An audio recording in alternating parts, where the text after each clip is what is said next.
a certain sense of inner purity that comes from truth.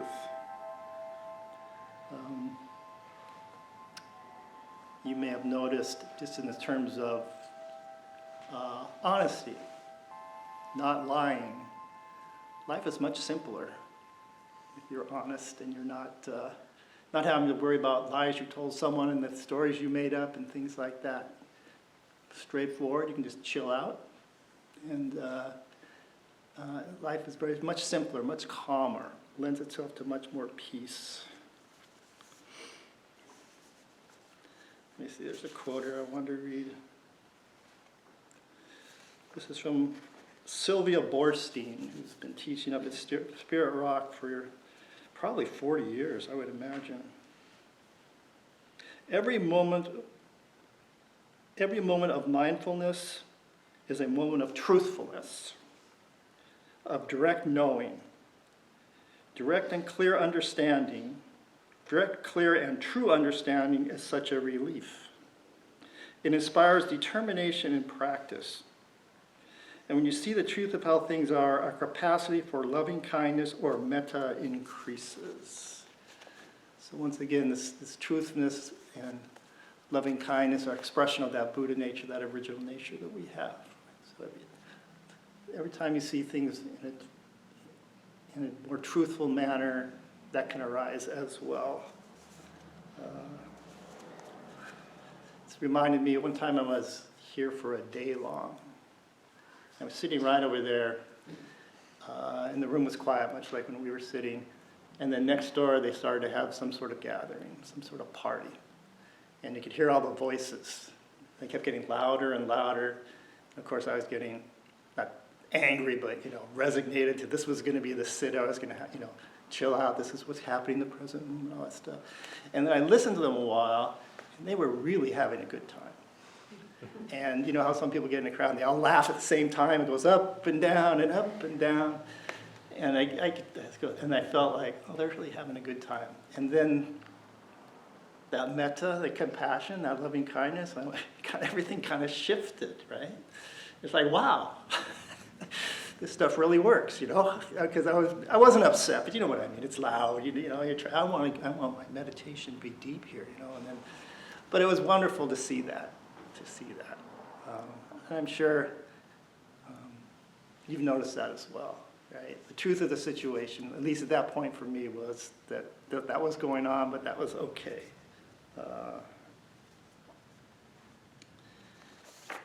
And I have another reading for you. So, this is from the sutras, and this is Rahula and the Buddha. And Rahula was the Buddha's son. And at some point in his young adulthood, he became a monk and started following the Buddha. And they were at a place called the Mango Stone. Then the Blessed One, arising from his seclusion, that would have been the Buddha, in the late afternoon, went to where Venerable Rahula was staying at the Mango Stone. So the Buddha's coming to see his son. I'm not sure if I want the Buddha for my father. I'm not quite sure, but you guys can decide.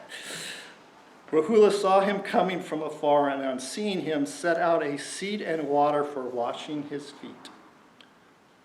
Washing the feet. The Blessed One sat down on the seat and set out, and having sat down, washed his feet. Then Rahula, bowing down, sat to one side.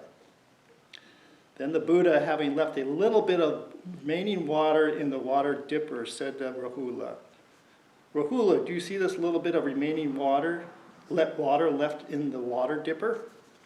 Yes, sir. That's how little a contemplative there is in anyone who feels no shame at telling a deliberate lie. Having tossed away the little bit of remaining water, the Blessed One said to Rahula, do you see how this little bit of remaining water is tossed away? Yes, sir. Rahula, whatever there is a contemplative in anyone who feels no shame at telling a deliberate lie is tossed away just like that. Having turned the water dipper upside down, the Blessed One said, Venerable Rahula, do Do you see how this water dipper is turned upside down? Yes, sir. Rahula, whatever there ever is a contemplative in anyone who feels no shame at telling a deliberate lie is turned upside down just like that. It goes on. And then this paragraph is kind of interesting. Rahula, it's like a royal elephant, immense, pedigreed, accustomed to battles.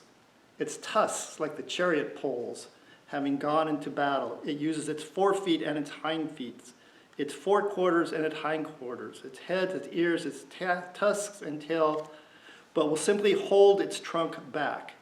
The elephant trader noticed this, that, and thinks, this royal elephant has not given up its life to the king. But when the royal elephant, having gone into battle, uses its forefeet and hind feet, its forequarters and hindquarters, its head, ears, tusks, and tail, and in its trunk, the trader notices that and thinks, this royal elephant has given up its life to the king. There is nothing it will not do. In the same way, Rahula, when anyone feels no shame in telling a deliberate lie, there is no evil. I'll tell you he will not do. Thus, Rahula, you should train yourself. I will not tell a deliberate lie, even in jest. So like I said, I don't know. My father would lecturing me like that. There's all kind of suttas where Rahula and his dad are having a dialogue back and forth. Hi, I'm Jokai with Long Beach Meditation. Your gracious generosity make these programs possible. If you found this video to be of value, please consider making a donation here.